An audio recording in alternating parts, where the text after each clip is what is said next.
আসসালামু আলাইকুম এভরিওয়ান। বেটে নেওয়ার ঝামেলা ছাড়া কিভাবে লইট্টা শুটকি দিয়ে কচুর শাক ভর্তা করা যায় তাই আজ শেয়ার করব।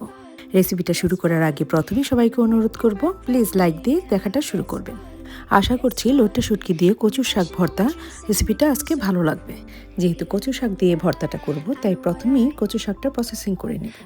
আর এই কচু শাকটা আমি আমার সবজি বাগান থেকে নিয়েছি।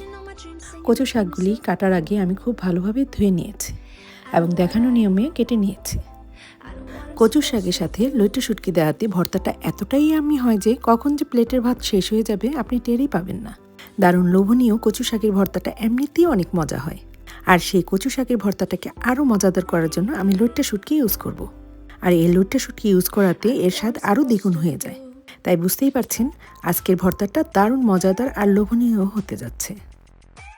কথা বলতে বলতে কচু শাকগুলি কাটা হয়ে গেছে। আমার কচু শাকের ডাঁটাগুলি একদমই কচি ছিল, তাই ইউজ করে নিয়েছি। আপনি ইচ্ছা করলে শুধু পাতা দিয়েও ভর্তাটা করতে পারেন। কচু পাতাগুলিকে এবার সিদ্ধ করে নেব। এটা সিদ্ধ করতে তেমন একটা সময় লাগবে না, তাই একটি হাঁড়িতে সামান্য পানি, লবণ, 2 কোয়া রসুন এবং সামান্য একটু হলুদ দিয়ে কচু শাকগুলি সিদ্ধ করে নেব।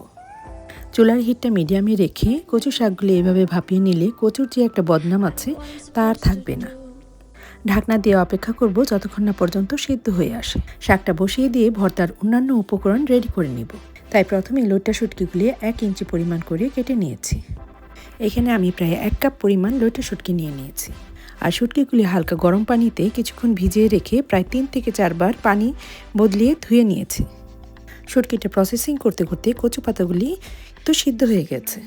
চুলার হিটটা হাই করে দিব এবং নেড়েচেড়ে ভালোভাবে পানিটাকে খুব ভালোভাবে টানিয়ে নিব। খেয়াল রাখতে হবে যেন কচু পাতার ভিতরে পানি না থাকে। পানিটা শুকিয়ে গেছে, এবার আমি অন্য একটা পাত্রে উঠিয়ে রাখব।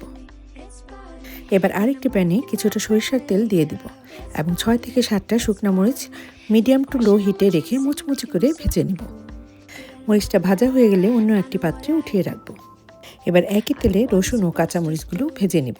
সবসময় চেষ্টা করবেন 2 ধরনের মরিচ ইউজ করার জন্য, এতে ভর্তার টেস্টটা দ্বিগুণ বেড়ে যায়। যখনই দেখবেন রসুন আর কাঁচামরিচের যে কালারটাকে একটু চেঞ্জ হয়ে গিয়েছে, সেই পর্যায়ে দিয়ে দেবেন আধা কাপ পরিমাণ পেঁয়াজ কুচি। পেঁয়াজটা হালকা নরম হয়ে এলে নামিয়ে নিব অন্য একটি পাত্রে। আবারও কিছুটা সরিষার তেল দিয়ে দিব 2-3টা রসুন ফালি এবং কেটে বেছে পরিষ্কার করে নেওয়া লইট্টা শুটকি। ভিজিয়ে রাখার কারণে শুটকিটা কিছুটা নরম হয়ে আসবে। এবার শুটকিগুলি মিডিয়াম টু লো হিটে রেখে লালচে করে ভেজে নিব। পানিতে ভেজানোর কারণে শুটকিগুলো একটু নরম হয়ে গিয়েছে, তাই কিছুক্ষণের মধ্যে দেখবেন সুন্দর হয়ে ভাজা হয়ে গেছে। ভাজার এক পর্যায়ে হাতা দিয়ে শুটকিগুলো একটু ভেঙে দিতে হবে। এ পর্যায়ে দিয়ে দেব 2 টেবিল স্পুন পরিমাণ ধনেপাতা কুচি। ধনেপাতাটা শুটকির সাথে নেড়েচেড়ে মিশিয়ে নিব। মেশানো হয়ে গেলে দিয়ে দেব আগে থেকে সিদ্ধ করে রাখা কচু শাক। এবার 2 থেকে 3 মিনিট নেড়েচেড়ে মিশিয়ে নিব এবং চুলাটা বন্ধ করে দেব এবং অপেক্ষা করব যতক্ষণ না পর্যন্ত রুম টেম্পারেচারে চলে আসে। এবার মজাদার এই ভর্তাটা আপনি শিলপাটা, বাটনা, ব্লেন্ডার বা হাতের সাহায্যে করে নিতে পারেন। আজ আমি হাতের সাহায্যেই ভর্তাটা বানিয়ে নিব। ভর্তা করার সময় অনেকগুলি টিপস থাকে যা ভর্তাকে লোভনীয় ও মজাদার করতে সাহায্য করে।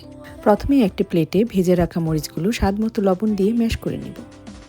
ম্যাশ করা হয়ে গেলে দিয়ে দিব ভেজে রাখা পেঁয়াজ, রসুন, কাঁচামরিচের মিশ্রণটা। ম্যাশ করা শুকনো মরিচের সাথে খুব ভালোভাবে নেড়েচেড়ে মিশিয়ে নিতে হবে। এই পর্যায়ে দিয়ে দিব শুটকি ও কচু পাতার মিশ্রণটা। এবার সব কিছু একটু সময় নিয়ে মেখে নিব। এই পর্যায়ে ভর্তাটাকে আরও মজাদার করার জন্য অ্যাড করে দিব কাঁচা সরিষার তেল। এই কাঁচা সরিষার তেলটা ইউজ করতে ভর্তার টেস্টটা আরও বেড়ে যায়। আর সেই সাথে তৈরি হয়ে গেল ভীষণ মজাদার লোভনীয় ভর্তা। এইরকম এক গোলা ভর্তা যদি টেবিলে থাকে তাহলে মনে হয় আর কোন খাবারেরই দরকার হয় না। আর এরকম মজাদার ভর্তার আইটেম থাকলে কখন যে প্লেটের ভাত শেষ হয়ে যাবে আপনি টেরই পাবেন না। কেমন লাগলো আজকের ভর্তা রেসিপিটা? অবশ্যই আপনার মূল্যবান কমেন্টটি করে যাবেন। যারা এতক্ষণ আমার সাথে ছিলেন তাদেরকে জানাচ্ছি অসংখ্য অসংখ্য অসংখ্য ধন্যবাদ। চলে আসবো যে কোনো সময়। আল্লাহ হাফেজ।